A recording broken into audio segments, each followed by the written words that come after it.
UPSC exam के अब केवल 9 महीने बचे हैं और 2026 के प्रीलिम्स के एग्जाम को देखते हुए कहा जा सकता है कि 9 महीने जो हैं वो बहुत ज्यादा समय नहीं है। इसीलिए बहुत सारे साथियों के मन में ये आशंका है कि क्या 9 महीने के भीतर तैयारी की जा सकती है। तो हम आपके लिए लेकर के आए हैं ये स्ट्रैटेजी वीडियो, जहां पर हम डिस्कस करेंगे कि आगे आने वाले जो 9 महीने हैं, जो 9 महीने हमारे पास बचे हुए हैं इस पूरे एग्जाम की तैयारी करने के लिए, उन 9 महीनों में हमारी स्ट्रैटेजी क्या होनी चाहिए, खासतौर पर प्रीलिम्स के एग्जाम को लेकर के। तो उसको हम यहां पर डिटेल से डिस्कस करेंगे। उसको यहां पर हम देखने वाले हैं कि इन 9 महीनों के दौरान आपको अपनी तैयारी को कैसा रखना है, क्या क्या चीजें आपको ध्यान में रखनी है, क्या क्या चीजें पढ़नी है, क्या क्या चीजें नहीं पढ़नी है, क्योंकि एक बहुत सेलेक्टिव तैयारी यहां पर आपको करनी पड़ेगी, तभी जाकर के अगले 9 महीने के भीतर आप अपनी तैयारी को एक व्यवस्थित रूप दे पाएंगे। तो यहां पर अगर आप देखें, आपके लिए स्ट्रैटेजी वीडियो है। देखिए, सबसे पहले आपका सवाल ये उठता है कि क्या जो 9 महीने हमारे पास बचे हुए हैं, क्या ये 9 महीने काफी हैं? क्या आप 9 महीने के दौरान तैयारी कर सकते हैं? तो जाहिर तौर पर ऐसा बिल्कुल भी नहीं है कि इन 9 महीनों के दौरान तैयारी नहीं की जा सकती है।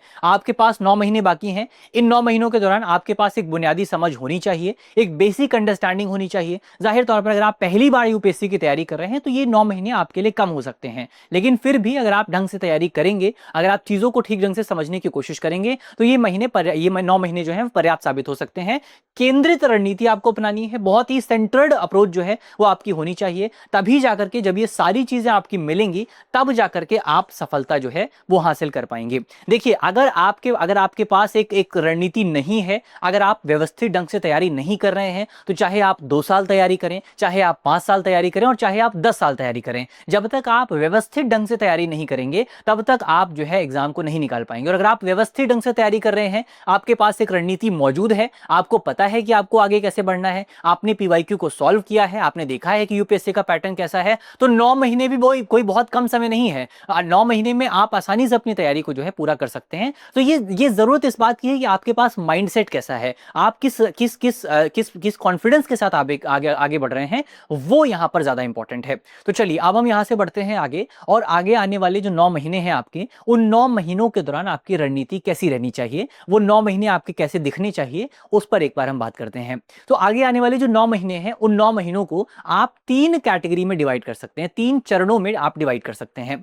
इसमें आपका सबसे पहले पहला चरण है, दूसरा चरण है और तीसरा चरण, सॉरी माफ कीजिएगा, 4 चरणों में आपको डिवाइड करना है। तीसरे चरण के बाद चौथा चरण जो है वो आपका अंतिम प्रहार है। तो इसमें आपका जो पहला चरण है, उसमें आपको अपनी फाउंडेशन को मजबूत करना है, अपनी नींव को मजबूत करना है। इसमें आप लगभग 3 महीने का समय दे सकते हैं। पहले से आपने बहुत सारी चीजें पढ़ी हुई होंगी, इसमें आपको 3 महीने का समय देना है, और इस 3 महीने के समय के दौरान आपका जितना भी सिलेबस है, जितने भी इंपॉर्टेंट टॉपिक हैं, वो सारे टॉपिक आपको कवर करने हैं। इसमें आपको पीवाईक्यू को कवर करना है, और जो कुछ कोर इंपॉर्टेंट टॉपिक हैं, उन टॉपिक से जहां से सवाल सबसे ज्यादा आते हैं, उन टॉपिक्स को आपको खासतौर पर अच्छे से तैयार करना है। तो ये जो पहला आपका फेज है, जो पहला चरण है, ये आपका फाउंडेशन तैयार करेगा। इस पहले चरण के दौरान आपको अपनी नींव को मजबूत करना है, अपने सिलेबस को कवर करना है। जो भी आपका सिलेबस है, जो भी आपके सब्जेक्ट्स हैं, चाहे पॉलिटी हो गया, इकोनॉमी हो गया, हिस्ट्री हो गया, जितने भी सब्जेक्ट हैं, जो सब्जेक्ट खासतौर पर आपको प्रीलिम्स के एग्जाम में देखने को मिलते हैं, वो सब्जेक्ट आपको खासतौर पर तैयार करने हैं। तो पहला फेज क्या है आपका? पहला फेज है जहां पर आपको अपनी नींव को मजबूत करना है। ये फेज चलेगा आपका 3 महीने तक। 3 महीने तक आपका पहला फेज चलेगा। दूसरा फेज है आपका 2 महीने का। दूसरे फेज के दौरान आपको क्या करना है कि जो पहले फेज में आपने चीजें पढ़ी थी, उनको आपको रिवाइज करना है और आपको सेक्शनल एमसीक्यू लगाना है। अभी इन पर हम और डिटेल से बात करेंगे, फिलहाल एक जनरल ओवरव्यू यहां पर जान लेते हैं। दूसरे फेज में आपको रिवीजन करना है और सेक्शनल एमसीक्यू लगाना है। तीसरे फेज में आपको अपनी तैयारी को और मजबूत करना है। तीसरे फेज में तैयारी को और मजबूत करना है। यहां पर फुल लेंथ टेस्ट जो है वो आप लगाएंगे, और आपने जो भी पढ़ा है उसका दोबारा से मल्टीपल रिवीजन करेंगे। और जो चौथा फेज है आपका, वो है आपका आखिरी महीने का, जहां पर आपको फाइनल रिवीजन करना है। और फाइनल रिवीजन करने के साथ साथ जो भी आपकी गलतियां हैं, जो भी चीजें अब तक आप नहीं समझ पा रहे थे, जो भी चीजें आपने टेस्ट सीरीज में गलत करी थी, उन चीजों को आपको ठीक करना है। तो ये हो गया आपका 4 फेज, जो 4 फेज आपकी तैयारी को बहुत ज्यादा मजबूती प्रदान करेंगे। अब यहां पर हम आगे बढ़ते हैं, लेकिन आगे बढ़ने से पहले आपके लिए एक इंपॉर्टेंट सूचना है। सूचना यह है कि अगर आप यूपीएससी की तैयारी कर रहे हैं, तो हम आपके लिए, या आप किसी भी एग्जाम की तैयारी कर रहे हैं, तो हम आपके लिए एक बहुत ही शानदार उपहार लेकर के आए हैं। इस बार आपका फेस्टिवल लर्निंग ऑफर के तहत आपको जो है 26 अगस्त से लेकर के 30 अगस्त के बीच में, 26 अगस्त से लेकर के 30 अगस्त के बीच में इस साल का न्यूनतम फीस जो है वो आपको हमारे ऑनलाइन कोर्सेज पर मिलने वाली है। तो कौन कौन से ऑनलाइन कोर्सेज हैं? इसमें आपका यूपीएससी का ऑनलाइन कोर्स है, इसमें आपका पीसीएस का ऑनलाइन कोर्स है, इसमें आपका टीचिंग एग्जाम का ऑनलाइन कोर्स है, इसमें आपका एसएससी का ऑनलाइन कोर्स है, सीयूईटी का ऑनलाइन कोर्स है। तो जितने भी ऑनलाइन कोर्सेज हमारे प्लेटफॉर्म पे मौजूद हैं उन सभी कोर्सेज पर आपको 50% तक का डिस्काउंट यहां पर मिलने वाला है। तो न्यूनतम प्राइस जो है, सबसे न्यूनतम प्राइस जो है वो यहां पर इस बार आपको मिलेगा। एक अच्छा मौका यहां पर आपके पास मौजूद है। अगर आप इस पूरे कोर्स को ज्वाइन करना चाहते हैं, अगर आप इस ऑफर का लाभ उठाना चाहते हैं, तो वीडियो के डिस्क्रिप्शन में आपको लिंक मिलेगा, वहां पर क्लिक करके आप इस पूरे ऑफर का लाभ उठा सकते हैं, या आप हमारे नंबर पे भी कॉल कर सकते हैं। नंबर आप नोट करके रखिए, नंबर है हमारा 8750187501। तो इस नंबर पर आप कॉल करके इस साल का सबसे न्यूनतम प्राइस जो है वो हमारे कोर्सेज पे प्राप्त कर सकते हैं। एक बहुत अच्छा मौका होगा आपके लिए। इसके बाद जब ऑफर खत्म हो जाएगा 31 अगस्त पर, जो आपका प्राइस है वो काफी ज्यादा बढ़ जाएगा। तो एक मौका आपके पास मौजूद है। अगर आप कोर्स ज्वाइन करना चाहते हैं या आपको कोई साथी है जो कोर्स ज्वाइन करना चाहता है, तो उनके साथ आप इस वीडियो को शेयर कर सकते हैं। चलिए, ये हमने इसके बारे में जानकारी प्राप्त कर ली है। अब हम बढ़ते हैं आगे और बात करते हैं अपनी स्ट्रैटेजी के बारे में। एक एक चरण को हम देखते हैं कि आपका फेज 1 कैसा होना चाहिए, फेज 2 कैसा होना चाहिए, फेज 3 में क्या होना चाहिए। सबसे पहले फेज 1 की बात करते हैं। फेज 1 जो है वो आपका कुल 3 महीनों का है। टोटल 3 महीनों का फेज 1 आपको देखने को मिलेगा। इन 3 महीनों के दौरान आपको क्या करना है कि आपको अपनी फाउंडेशन को मजबूत करना है, आपको अपनी नींव को मजबूत करना है। इन 3 महीनों के दौरान आपके सिलेबस के जितने भी इंपॉर्टेंट पॉइंट हैं, सिलेबस जो है आपका पूरा, वो आपको पढ़ना है। सिलेबस को आपको डिकोड करना है। सारा सिलेबस जो है वो आपको पढ़ना है। इसमें इकोनॉमी हो गया, पॉलिटी हो गया, हिस्ट्री हो गया, साइंस हो गया, टेक्नोलॉजी हो गया। इसके साथ साथ आपका जो दूसरे सब्जेक्ट हैं वो सारे सब्जेक्ट यहाँ पर आपको कवर करने हैं। A to Z आपको कवर करना है। जो भी आपने पहले पढ़ा हुआ है वो सारा आपको यहाँ पर डिटेल से पढ़ना है।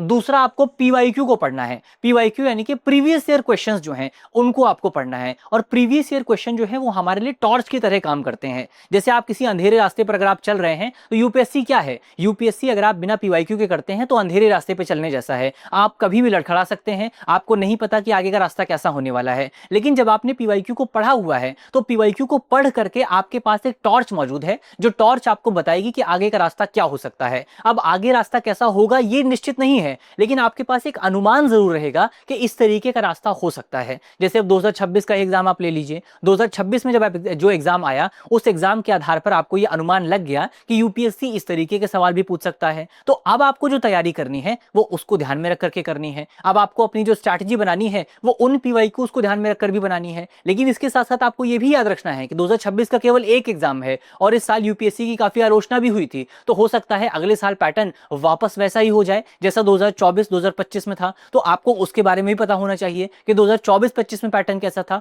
2026 में क्या बदलाव आए और 2027 में क्या हो सकता है, उसका अनुमान आपको इसी आधार पर लग जाएगा। और फिर आपको पीवाईक्यू से ये भी पता लगेगा कि यूपीएससी जो सवाल पूछता है उस सवाल का पैटर्न कैसा रहता है, सवाल में स्टेटमेंट कैसे रहते हैं, सवाल में ऑप्शंस कैसे रहते हैं, उन ऑप्शंस को आप कैसे एलिमिनेट कर सकते हैं। ये तमाम चीजें आपको कब पता लगती हैं? ये आपको पता लगता है जब आप यूपीएससी के पीवाईक्यूज को पढ़ते हैं। तो एक अच्छी तैयारी क्या होती है जिसमें आपने पीवाईक्यू के हर एक क्वेश्चन को पढ़ा हुआ है। आपको न केवल आंसर का पता है बल्कि आपको स्टेटमेंट भी पता है और आपको ऑप्शंस भी पता है। तभी आप अच्छे तरीके से पीवाईक्यू को कवर करते हैं। कोर टॉपिक्स आपको कवर करने हैं, हिस्ट्री, पॉलिटी, ज्योग्राफी, इकोनॉमी, जहां से ज्यादा सवाल आते हैं वो टॉपिक्स आपको कवर करने हैं। करंट अफेयर्स का दैनिक कवरेज जो है वो आपको लगातार जो है व्यवस्थित रूप से बना करके रखना है। रोज चाहे तो आप करंट अफेयर पढ़ सकते हैं, मंथली मैगजीन्स आप पढ़ सकते हैं, दृष्टि आईएएस की मंथली मैगजीन है, या आप अंत में जो आपका ईयरली मैगजीन आती है उससे भी आप कवर कर सकते हैं। लेकिन मेरा जो सुझाव रहेगा वो यही रहेगा कि आप डेली हमारा द हिंदू का जो प्रोग्राम आता है उस प्रोग्राम को आप देख सकते हैं, और उसके साथ आप हमारी जो डी कैट मैगजीन है, दृष्टि करंट अफेयर मैगजीन है, उस मैगजीन को आप कवर कर सकते हैं। तो ये एक अच्छी स्ट्रैटेजी जो है वो यहां पर हो सकती है। ये हमने पहला चरण देख लिया, पहला फेज हमने देखा। दूसरे फेज में क्या होना चाहिए? दूसरा फेज जो है वो आपका 4th से लेकर के 6 मंथ के आसपास का है, यानी कि लगभग आप कह सकते हैं कि 3 महीने और जो है वो आपको दूसरे चरण में देने हैं। तो ये 3 महीने और में आपको क्या करना है? आपको अपनी तैयारी को एक्सेलरेट करना है और आपको प्रैक्टिस करनी है। दो ही चीजें हैं यहाँ पर, आपको अपनी प्रैक्टिस करनी है और तैयारी को एक्सेलरेट करना है। क्या क्या मतलब हुआ इसका मतलब ये हुआ कि आपको सबसे पहले नियमित तौर पर एमसीक्यू सॉल्व करने की प्रैक्टिस होनी चाहिए। देखिए, दो दो चीजें होती हैं यहाँ पर। एक है कि आपको यूपीएससी का सिलेबस पता है, और दूसरा ये है कि आपको यूपीएससी के सिलेबस के साथ साथ ये भी पता है कि एमसीक्यू को सॉल्व कैसे करते हैं। एमसीक्यू को सॉल्व करना एक एप्टीट्यूड का क्वेश्चन होता है, एक बहुत ही अलग तरीके की स्ट्रेटजी होती है। तो अगर आपने केवल तैयारी की है, अगर आपने केवल पढ़ाई की है और आपने कभी सवाल सॉल्व नहीं किया है, तो जब आप रियल एग्जाम में बैठेंगे तो आपको बहुत दिक्कत आने वाली है। भले ही आपको पता हो कि क्वेश्चन का आंसर क्या होगा, लेकिन फिर भी आपके हाथ से वो सवाल निकल जाएगा। क्यों? क्योंकि आपने प्रैक्टिस नहीं की है। तो सबसे इंपॉर्टेंट क्या है कि आपको प्रैक्टिस भी करनी पड़ेगी। तो प्रैक्टिस करना बहुत जरूरी है। रोज आप एमसीक्यू प्रैक्टिस कीजिए, 5 से 10 क्वेश्चन जो हैं रोज आप प्रैक्टिस कर सकते हैं। पीवाईक्यू तो आप पहले ही कर चुके हैं, पीवाईक्यू आपने पहले फेज में कर लिए थे। अब आपको क्वेश्चंस की प्रैक्टिस करनी है, आपको टेस्ट सीरीज लगानी है। इसके साथ साथ आपको जो टॉपिक आपने पहले से पढ़े हुए हैं उसमें से जो कोर टॉपिक हैं, जहां से सवाल आने की संभावना सबसे ज्यादा है, जैसे उदाहरण के तौर पर अगर मैं आपको बताऊं तो पॉलिटी का सेगमेंट है। अब पॉलिटी के सेगमेंट में भी अगर आप देखेंगे तो सबसे ज्यादा सवाल कहां से आते हैं? सबसे ज्यादा सवाल आपको देखने को मिलते हैं पार्लियामेंट के टॉपिक से, संसद के टॉपिक से आपको सवाल देखने को मिलते हैं, जुडिशरी के टॉपिक से आपको सवाल देखने को मिलते हैं, या आपका एग्जीक्यूटिव के टॉपिक से, खासतौर पर यूनियन एग्जीक्यूटिव के टॉपिक से आपको सवाल देखने को मिलते हैं। ये जो टॉपिक हैं ये आपको ये आपको यहां पर कवर करने हैं। इन टॉपिक्स को दोबारा कवर करना है, ताकि अगर यहां से कोई सवाल आता है तो वो सवाल आपसे नहीं छूटना चाहिए। तो आपको कोर टॉपिक्स को दोबारा कवर करना है, और आपको विषयवार टेस्ट देने हैं, यानी कि सेक्शनल टेस्ट देना है। कि पॉलिटी का भी टेस्ट दिया आपने इकोनॉमी का भी टेस्ट दिया, आपने ज्योग्राफी का टेस्ट अलग से दिया, आपने एनवायरमेंट का टेस्ट अलग से दिया। तो इस तरीके से सेक्शनल टेस्ट जो है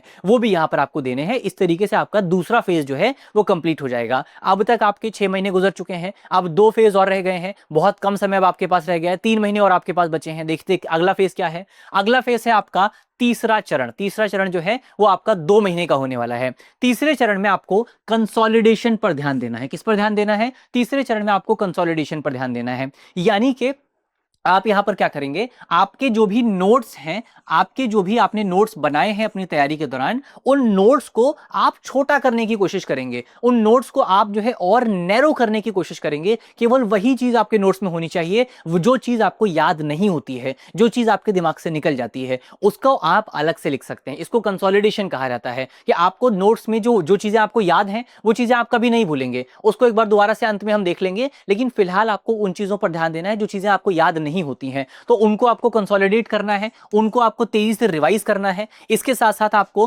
फुल लेंथ टेस्ट जो है, यहां पर आपको एक काम और करना है कि आपको फुल लेंथ टेस्ट भी देना है। तो अंत के जो 2 महीने हैं वहां पर फुल लेंथ टेस्ट देना बहुत इंपॉर्टेंट है, क्योंकि अभी तक आप केवल सेक्शनल टेस्ट दे रहे थे। सेक्शनल टेस्ट में आपको अपनी स्ट्रेंथ उतनी पता नहीं लगती है। आपको जो अपनी असली स्ट्रेंथ पता लगती है, जो असली रियल कंडीशंस होती हैं एग्जाम की, वो फुल लेंथ टेस्ट में आपको देखने को मिलती है। तो आखिरी के 2 महीने में फुल लेंथ टेस्ट जो है वो देना बहुत जरूरी है। तो आपको पूरा माहौल के साथ, पूरा आपका एनवायरनमेंट जो है एग्जाम का, उसके साथ फुल लेंथ टेस्ट देना है। और इसके साथ साथ आपको करंट अफेयर का विलय भी करना है, करंट अफेयर को भी इंटीग्रेट करना है। ऐसा नहीं कि अभी तक आप करंट अफेयर को अलग तरीके से पढ़ रहे थे, अब आपको करंट अफेयर को इंटीग्रेट करके चलना है, करंट अफेयर को एक साथ लेकर के चलना है। तो ये हमारा तीसरा चरण हो गया। अब आता है आपका चौथा चरण, यानी कि आखिरी महीना जो है 1 महीना। तो हमने देख लिया, पहला चरण जो है वो आपका 3 महीने का है, दूसरा चरण 3 महीने का है, तीसरा चरण 2 महीने का है, और आखिरी चरण आपका 1 महीने का है। तो आपके एग्जाम का जो आखिरी महीना है उसमें आपको क्या करना है, एग्जाम के आखिर महीने में आपको फाइनल रिवीजन करना है।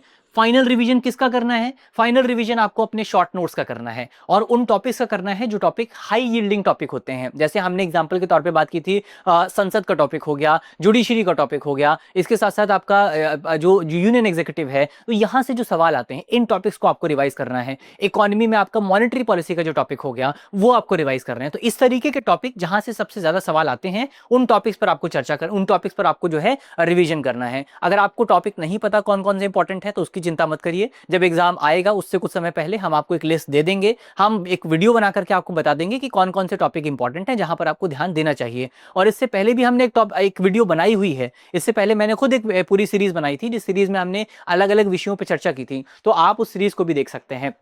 तो आपको हाई यील्डिंग टॉपिक्स पे के शॉर्ट नोट्स बनाने हैं, कुछ नया नहीं पढ़ना है। जो आपकी कमजोरियां रही हैं, जो आपने सेक्शनल टेस्ट दिए थे, जो आपने फुल लेंथ टेस्ट दिए थे, उनमें आपने देखा होगा कि कुछ गलतियां आप लगातार कर रहे थे, कुछ चीजें आपको याद नहीं हो रही थी, वो चीजें आपको याद करनी है। जो गलतियां आप कर रहे थे वो गलतियां आपको नहीं करनी है। जैसे कई बार जो है कुछ साथी नॉट को लेकर के गलती करते हैं, तो ये गलतियां आपको नहीं करनी है। ये गलतियां आपको कॉन्शियसली याद रखनी है कि आप ये गलती करते हैं और एग्जाम में आपको ये गलती नहीं करनी है। इसके अलावा मॉक टेस्ट जो है वो आपको लगातार देते रहना है आखिरी महीने में भी। लेकिन याद रखिएगा, आखिरी महीने में जो आपके आखिरी के 10 से 20 दिन होते हैं, वहां पर मॉक टेस्ट मत दीजिएगा, क्योंकि अगर मॉक टेस्ट जो है वो बहुत अनसर्टेन होता है। कई बार आपके अच्छे नंबर आ सकते हैं, कई बार आपके अच्छे नंबर नहीं आते हैं। तो अगर मान लीजिए अच्छे नंबर आए तब तो ठीक बात है, तब तो आपको कॉन्फिडेंस बहुत बूस्ट हो जाएगा। लेकिन एग्जाम से 5 दिन पहले अगर आपने मॉक टेस्ट दिया और आपके अच्छे नंबर नहीं आए तो आपका कॉन्फिडेंस बहुत गिर जाएगा। तो इसीलिए ये एक जनरल सजेशन होता है कि आपको एग्जाम से 10 से 20 दिन पहले मॉक टेस्ट नहीं देना चाहिए।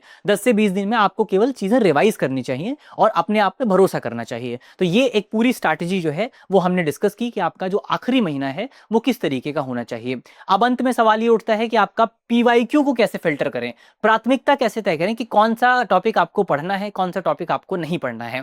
इसके लिए आपको क्या करना है, यूपीएससी का जो सिलेबस है वो तो अनलिमिटेड है। ऐसा इंग्लिश में कहावत है, anything under the sun can be asked in the UPSC, यानी कि सूरज के नीचे जितनी भी चीजें हैं, सूरज के अंडर सूरज की रोशनी जहां जहां पड़ती है उस सारी चीज को यूपीएससी में पूछा जा सकता है। और यहां तक कि जो जिस चीज पे सूरज की रोशनी नहीं भी पड़ती है, समुद्र के नीचे जो तमाम स्पीशीज मिलती हैं वहां तक सूरज की रोशनी नहीं पहुंचती, लेकिन वहां तक यूपीएससी का सिलेबस जरूर पहुंच जाता है, वहां से यूपीएससी के सवाल जरूर पहुंच जाते हैं। तो आप बहुत अनलिमिटेड क्वेश्चंस जो है वो पूछे जा सकते हैं। तो अब आप इसको सॉल्व कैसे करेंगे? इसको सॉल्व करने का तरीका है आपका पीवाईक्यू और करंट अफेयर्स। पीवाईक्यू और करंट अफेयर्स जो कि पीवाईक्यू में पूछा गया है, जो टॉपिक पीवाईक्यू में पूछे जाते हैं, जिनको हमने बात की थी कि जो हाई यील्डिंग टॉपिक्स हैं उनको आपको खासतौर पे पढ़ना है। और इसके साथ साथ जो टॉपिक आपके करंट अफेयर्स में बने हुए हैं उन टॉपिक्स को आपको खासतौर पे पढ़ना है। उन टॉपिक्स से सवाल जो आने की संभावना है वो काफी ज्यादा रहती है। तो ये दो आपके फिल्टर्स हैं जिनको आपको इस्तेमाल करना है। तो एक तो अगर वो टॉपिक पीवाईक्यू में आया है तो वो आपके लिए इंपॉर्टेंट है, या वो टॉपिक करंट अफेयर में है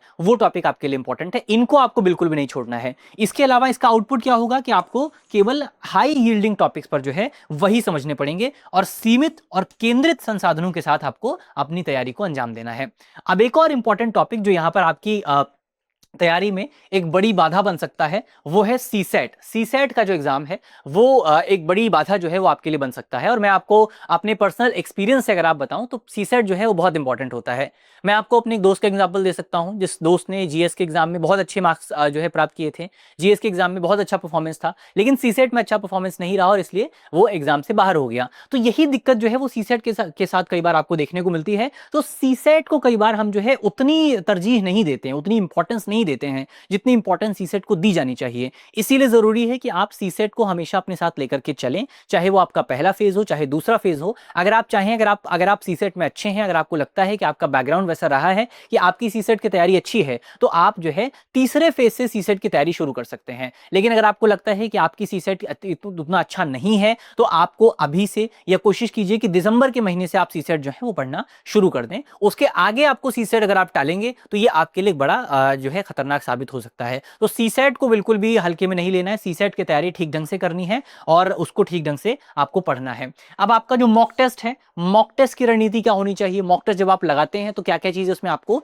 ध्यान में रखनी है? मॉक टेस्ट की रणनीति, सबसे पहले आपको टेस्ट देना है और टेस्ट देने में आपको क्या ध्यान में रखना है? कई बार कई साथी क्या होते हैं, कई साथी मान लीजिए आपका 100 सवालों का टेस्ट दे रहे हैं और 100 सवालों के लिए उन्होंने 4 घंटे लगा दिए। अब 4 घंटे लगाने के बाद मान लीजिए आपने टेस्ट सॉल्व भी कर लिया, तो क्या उसका कोई मतलब रह गया? उसका बिल्कुल भी मतलब नहीं रह गया, क्योंकि असली एग्जाम में आपको 4 घंटे नहीं मिलने वाले हैं। तो इसीलिए जब आपका असली एग्जाम आता है तो वहां की जो रियल कंडीशन है उनमें आपको एग्जाम देना है। उनमें एग्जाम देने का मतलब यह है कि आपको एक लिमिटेड नंबर ऑफ टाइम में लिमिटेड नंबर ऑफ क्वेश्चन जो है वो सॉल्व करने हैं। तो आपको पहले टेस्ट देना है, टेस्ट का विस्तृत विश्लेषण जो है वो आपको पढ़ना है। जो भी उत्तर आपने सही किए हैं, जो भी उत्तर आपने गलत किए हैं, उनको आपको देखना है, कौन कौन से क्वेश्चन सही रहे, कौन कौन से गलत रहे हैं, क्या कमजोरियां हैं आपकी, उन कमजोरियों की आपको पहचान करनी है। जैसे मान लीजिए कोई व्यक्ति हो सकता है कि वो आर्ट एंड कल्चर में बहुत कमजोर हो, कोई व्यक्ति हो सकता है वो इकोनॉमी में बहुत कमजोर हो। तो अब उसको पता है कि उसको तैयारी करनी कहाँ है, कहाँ उसको ध्यान देना है। हो सकता है किसी व्यक्ति का पॉलिटी बहुत मजबूत हो, किसी व्यक्ति की जो हिस्ट्री है वो बहुत मजबूत हो,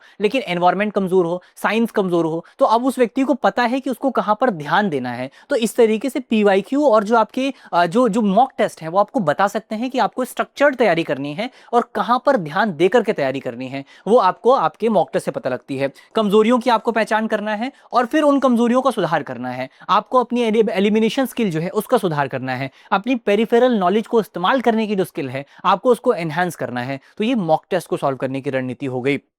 अंत में यहां पर अगर आप देखें, अंत में आपका जो अंतिम मंत्र होना चाहिए वो ये है कि 9 महीने में तैयारी जो है, 9 महीने आपकी तैयारी के लिए पर्याप्त समय है, बशर्ते आपके पास एक बुनियादी समझ होनी चाहिए और इस टेस्ट ओरिएंटेड रणनीति का पालन जो है वो आपको करना चाहिए। इसमें आपको पीवाईक्यू को अपने बड़े मार्गदर्शक के रूप में देखना चाहिए। अध्ययन सामग्री को आपको सीमित करना चाहिए, जो आपका मटेरियल है। ऐसा ना हो कि आप एक ही सब्जेक्ट के लिए 4-5 किताबें पढ़ने लग जाएं, ऐसा आपको बिल्कुल भी नहीं करना है। आपको एक सब्जेक्ट के लिए एक से ज्यादा किताब बिल्कुल भी नहीं पढ़नी है। एक सब्जेक्ट के लिए एक किताब, वन सब्जेक्ट वन टॉपिक। जैसे भारत में आपको वन डिस्ट्रिक्ट वन प्रोडक्ट देखने को मिलेगा, वन नेशन वन इलेक्शन का कॉन्सेप्ट देखने को मिलेगा, वैसे ही आपको अपनी रणनीति में अपनाना है, अपनी जो स्ट्रेटजी है उसमें आपको अपनाना है one subject one book, one subject one book की पॉलिसी आपको अपनानी है। इसके अलावा सीसेट को आपको नियमित प्रैक्टिस करना है और सिर्फ आपको पढ़ना नहीं है, पढ़ने के साथ साथ आपको मॉक टेस्ट भी लगाने हैं। आपको यह भी देखना है कि आप उसको कितने ढंग से प्रैक्टिस कर पा रहे हैं। तो ये आपकी पूरी रणनीति हो गई, एग्जाम की रणनीति।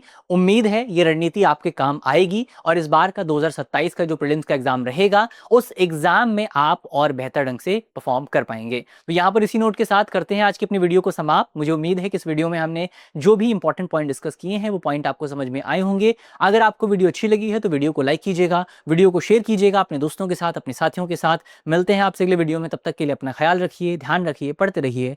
धन्यवाद। अब एग्जाम की तैयारी को और बेहतर करने के लिए हमारे चैनल को लाइक, शेयर और सब्सक्राइब करना ना भूलें।